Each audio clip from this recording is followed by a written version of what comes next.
to say no. That's the subject under discussion. And there are plenty of times in life when you have to say no.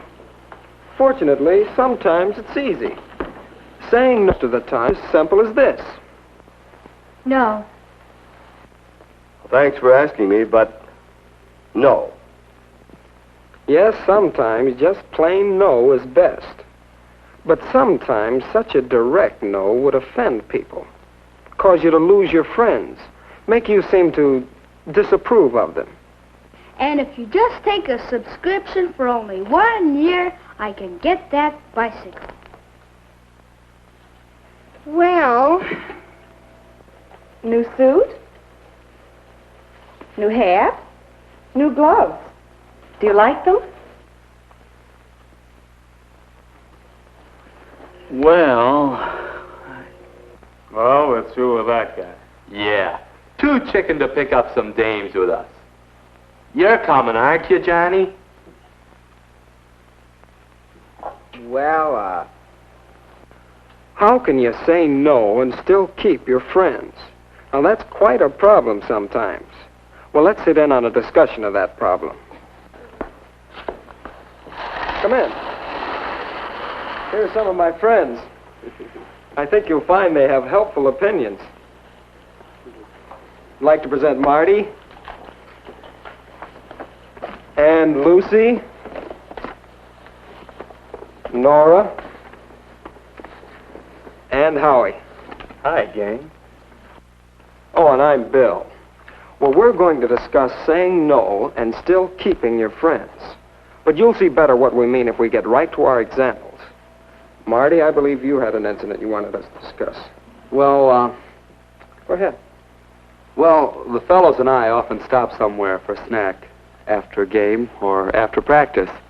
It's usually just an ordinary place where you can get a good sandwich. But sometimes the fellows pick a tavern. And then... No service here. Well, how about it? Let's have a drink. A drink? Sure, swell idea. Well, I dare you. What do you mean, dare? A drink never hurt anybody, eh, Marty?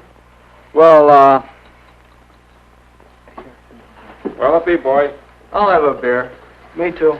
Beer? Huh. Scotch and soda for us, eh, Marty? well,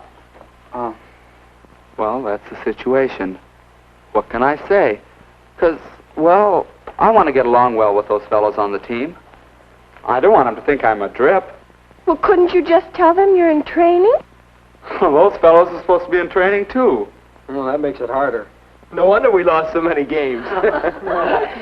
I'll bet they really feel a little guilty themselves if they're in training. Why couldn't you just order something else? Maybe. How? What would I say? Well, just whatever you would say anyway, if you were ordering. Don't you think that he should be direct? Sure. Yeah, I think so. But without making any fuss about it. Just order what you want. Well, let's see. How would that go? Scotch and soda for us, eh, Marty? I'll take a double hamburger with French fries. No drink? No, I'm hungry. Yeah, I think that might work. You know, I'll try it next time. I don't think it'll work at all. Not if the boys are at all insistent. Maybe they'll let it go at that, but there are a lot of kids who won't give in so easily. Let me tell you, happens all the time at pajama parties, for example. We get all settled down and the hostess mother's safely out of the way, and then...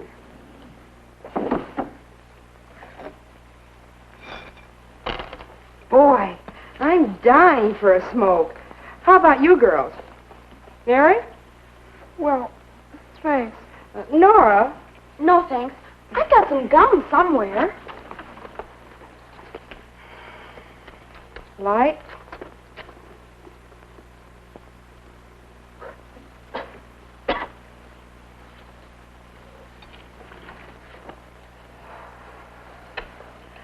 Sure you won't, Nora? No, thanks, really. I'd rather have the gum. Oh, come on, Nora. Be a good sport. Yes, try it. Just this once. Here, take a puff on mine. See what I mean? No just doesn't mean no to some people. Well, I don't think she's very much of a hostess. If she forces things on you like that. Well, there's some consolation in that. But seriously, I can't give up a friend just because of one little fault like that.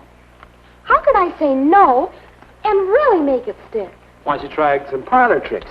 You can always distract attention with a good card trick. Here, Oh, take card, Howie. take card. Come on. You're the one that's distracting now. No, wait. Distraction is an answer. Oh, I don't mean card tricks, but you can say no and change the subject. Bring up the latest gossip. Sure, maybe. Could be. You see? Oh, Howie. Well, let's see how that might work. Here, take a puff on mine. No, thanks, Rose. Oh, go ahead. Say, have you heard about Ted and Margaret breaking up? No. Well, who's she out after now? Yes, what's the story? Well, I guess that Ted is... That may be a pretty rosy version of what would happen. It might work, though. Oh, see, distraction. Change the subject. It takes more than changing the subject to... Well, what about the problem of boys? Their hands, you know. Lucy, you promised not to tell. Oh, I didn't mention any names. But seriously, I've run into problems like this a lot. You get home from a date, and it's still early enough to stay outside for a while to talk. Some talk. It's a funny thing. This boy has probably been good company on the date, but just give him half a chance alone, and there's just no stopping him. Moral, don't spend time alone with him. Simply don't get into a situation like that. Oh, it isn't quite as simple as that, is it? He has to take you home sometime. So you ask him in. Your folks are up, and you have something to eat in the kitchen, and then you say goodnight. That's a help, all right. But really, you can't help getting into situations where petting's likely to start. When you date in a car, at the movies, even in your own home, watching television. You know, I never thought of that before. Well, why don't we take some cases, starting with yours, Lucy, and show just how you can say no. All right.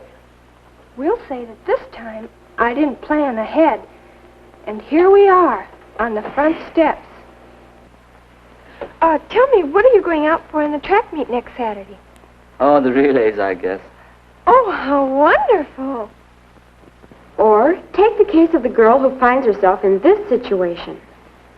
Say, is anybody else hungry?